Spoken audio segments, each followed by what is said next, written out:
Γεια σας παιδιά! Λοιπόν, σήμερα θα φτιάξουμε σμούθι. Όσοι με ξέρετε, ξέρετε ότι λατρεύω τα σμούθι. Θα βάλω μία μπανάνα, θα την ανοίξω. Μπορείτε να βάλετε μισή ή μία μπανάνα. Εγώ θα βάλω μία μπανάνα, πετάω τη φλούδα και τώρα θα βάλω το αγαπημένο μου γάλα. Αυτό το γάλα είναι τέλειο.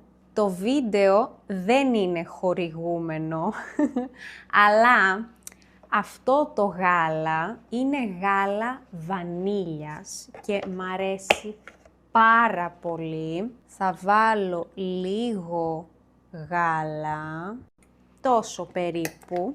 Επίσης θα βάλω βρώμη. Την αγόρασα από την Αλβανία. Και βάζω λίγη. Μπορείτε να βάλετε λίγη, όχι πάρα πολύ.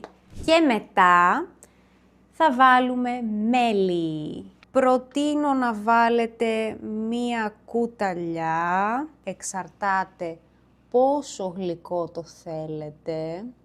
Εγώ συνήθως βάζω λίγο περισσότερο, γιατί λατρεύω το γλυκό. Τώρα θα βάλω το καπάκι, θα πατήσω το κουμπί.